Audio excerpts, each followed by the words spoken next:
Hello friends. I figured it might be best if I just make a real quick video. Hopefully it'll be quick with what I have to say. So here we are. I'm making another video. Haven't made a video in a really long time, but I felt that it was probably the most appropriate way to express what my Facebook post was about. So I wrote, with my own words, a controversial post about my beliefs around false light healers, real healing, witchcraft, black magic, and all the things. Just because I've been down the journey. I've gone down every single path there is possibly available to try to heal one's mind, body, and spirit. And so when I didn't know what I didn't know, I was dabbling in a lot of black magic, darkness, things that were basically bringing temporary healing that really weren't coming from God, the Creator.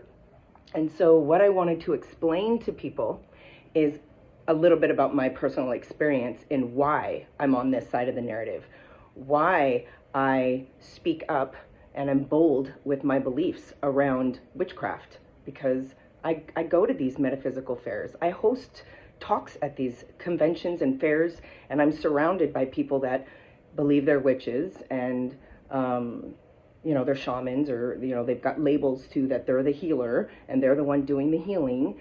I've seen these people. I've had them lay hands on me. I did feel relief and did get supported by these people. I'm not saying they're bad people. I'm just bringing awareness to what we're dabbling in when we do that. And I don't think a lot of people understand that a lot of the people that are witches or, they're not bad.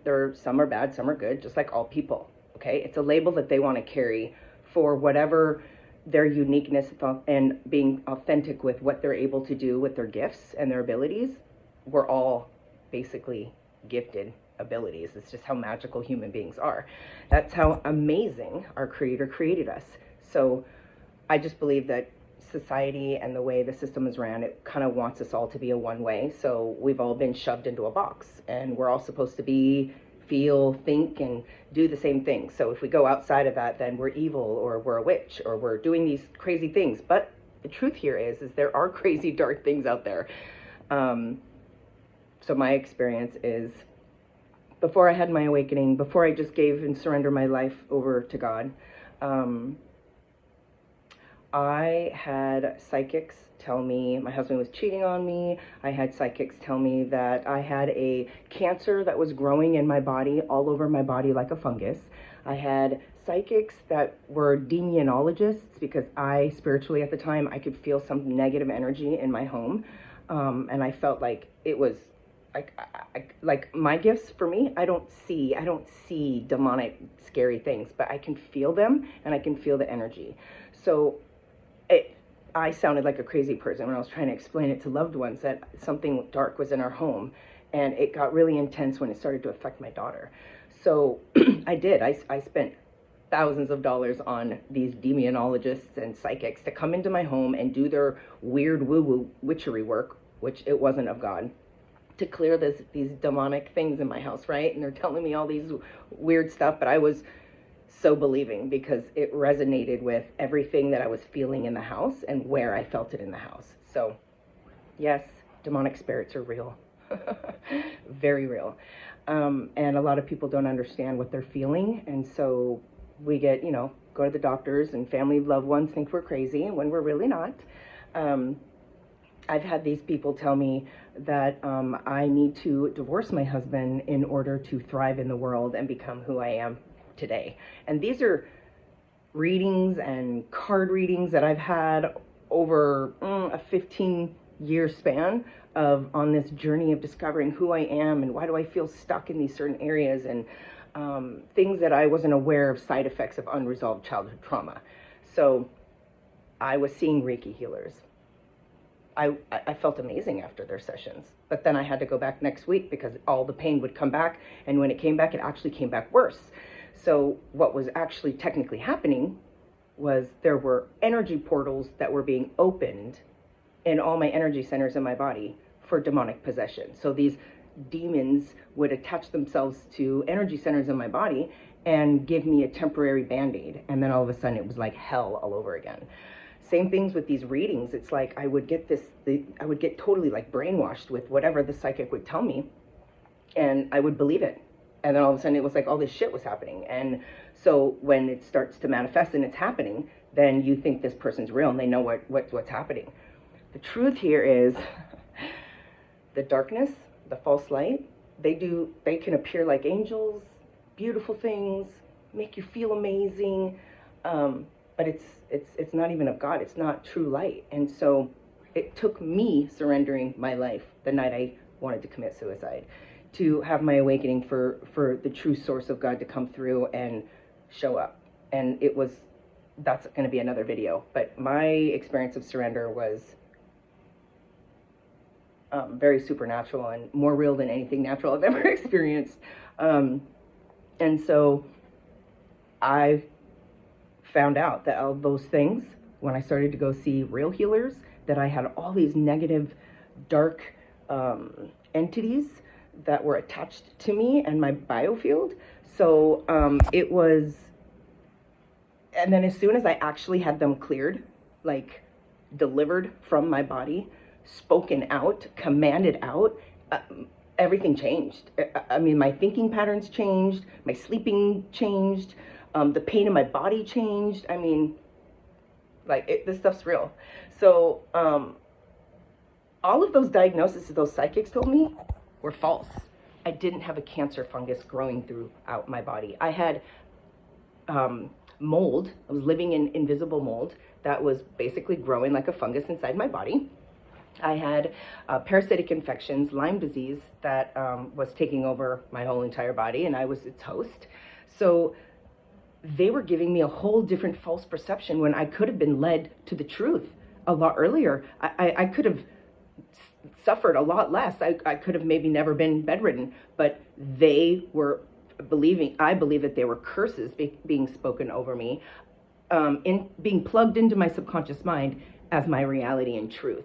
And so I was super insecure about my marriage, everything my husband was doing. I was thinking he was cheating on me, which he was never cheating on me. All the things that they ever told me weren't true. I even flew to my medical doctors in Tijuana, Mexico, when they told me I had all these cancers, and ended up getting tests done, and I had I didn't have a crazy cancer. I mean, this chick told me I had like a stage 3 cancer that was taking over my entire body. Oh my God, you guys. So this is my concern.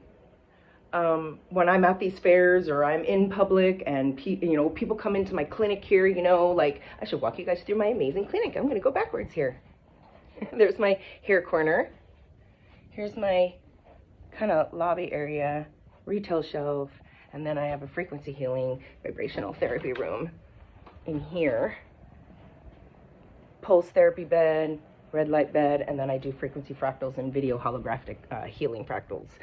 So anyways, these are the things that I get called a witch from what I call false Christians. The reasons why I can't identify or call myself a Christian is because the Christians in today's world have literally destroyed it for the real Christ believers. Like, I know Christ showed up that day I surrendered my life to God, because I'd never experienced it before. It was like he showed up and I knew it was Jesus. I mean, when he handed me that light and that torch, and I look behind me and there's a dark tunnel. I'm in a dark, cold, scary tunnel, and I look behind me and there's thousands of people moaning and crying and screaming. And I'm like, what am I supposed to do with these people? And the Lord was like, you're going to lead them out. You're going to lead them out of their dark tunnel and their dark suffering. That was 6 years ago, and Jesus was right. I've led thousands of people out of their suffering, out of the dark psychosis of pain in their mind, bodies, and spirits. And it didn't take a card reading. It didn't take psychic abilities. It was really just tapping into the body and using muscle testing or ways to communicate with the intelligence of our body that God created our bodies to be. Like, our bodies hold all the information. There's a book even called The Body Holds the Score. Go read it. I highly suggest it, because the enemy can only get into our world through our mind and our body, our flesh. And so if we are spoken the wrong words, that will affect our flesh. So you've got people walking around with diagnoses, labels, stickers all over them saying, oh, but I have this, oh, but I have that, oh, but the doctor told me this. Oh, I went and saw a psychic and I had a reading done and it was so on point. Okay, well, demons know just as much as angels do. Lucifer knows the entire Bible better than Christians do. So false light is real, and people need to be aware of it, and I'm just bringing awareness of it. I'm, again, not saying that all these witches are bad, because I meet people that are saying, I'm a good witch. And I'm like, oh yeah, I remember saying that. I'm the good witch from the Wizard of Oz. What was her name? Glinda. I have the pink bubble. I don't identify with that anymore after my awakening and being saved and realizing what was real and what wasn't real. It was more of like a fairy tale, mystical world that like make-believe, and it only kept me hostage and a victim to my traumas, to my illnesses, to all the root causes, that none of it was revealed or helped or healed or solved when I was taking that alternative route. Like when I say alternative healing, it's not the same as actually having medical holistic treatments or vibrational therapies. You're not just holding a deck of cards and telling you this is what your guides want you to do. I've had to deal with a lot of people that have years and years and years been seeing psychics and getting tarot card reading and following their astrology, right, for their birth sign, and they're suffering. They're lost. And then they come meet me and then they become found. And that's because I believe that I'm just speaking truth into their soul that I believe all of us inherit and have from the Creator, God, Source, whatever you want to call it. It's really God. I mean, there's only one God, one Creator, and He created everything out of vibration. We are His highest vibration. That's not witchery. That's not black magic. That's not woo-woo. A lot of people want to call everything I do as woo-woo. But you know what? It regenerates and heals the entire body. We are made out of trillions of cells. That's how God, our Creator, created us. So when you target healing the cells with what the cells respond to, which are vibrations, water, sound, light, pulses, people heal. The body heals because God created it to heal. We are our own healers. Sometimes we just need to be guided in the right direction. And that's the purpose of my post and the purpose of this video. People are being misguided. People are stuck being hostage to their pain and refusing or, going around the truth. And it's like, okay, so all the witches can talk shit about people that do deliverance or believe that they're using the Holy Spirit to facilitate transformational healing in someone's flesh, or surrendering that person's illness and holding space for the client and letting God do the work, and then God using you as the vessel to get it done. That's just been my experience. I mean, I've got the licenses. I've got the knowledge of holistic healing and diet and nutrition and all the things. And I'm sorry, none of that comes from a psychic card. That is opening up more path to dark things, not light. None of that is coming from God's light. And there is a big difference between the enemy's light and God's light, and there's a huge confusion going on in the world right now. And I'm here at this time to clean up that confusion. I hope that made sense. I could talk forever. So there you go. That's my explanation. I'm sorry if I offended anybody. I don't mean to hurt anybody's feelings. My intentions are not to hurt anybody's feelings. I use my social media platforms to speak my truth. And I speak the downloads that come to me when I'm in prayer and I hear it boldly, God's voice. I hear a voice, literally. And that doesn't make me crazy because we all hear the voice. It's when people are so busy they can't hear it. But when you make time for God and you make time to get still, whoo, boy, does He show up, and He will deliver answers. And yesterday, that's all I got was I needed to speak up about this because soon it's going to be too late. And I'm a warrior for that. Stay strong, tribe. Thanks for watching. Have a good day.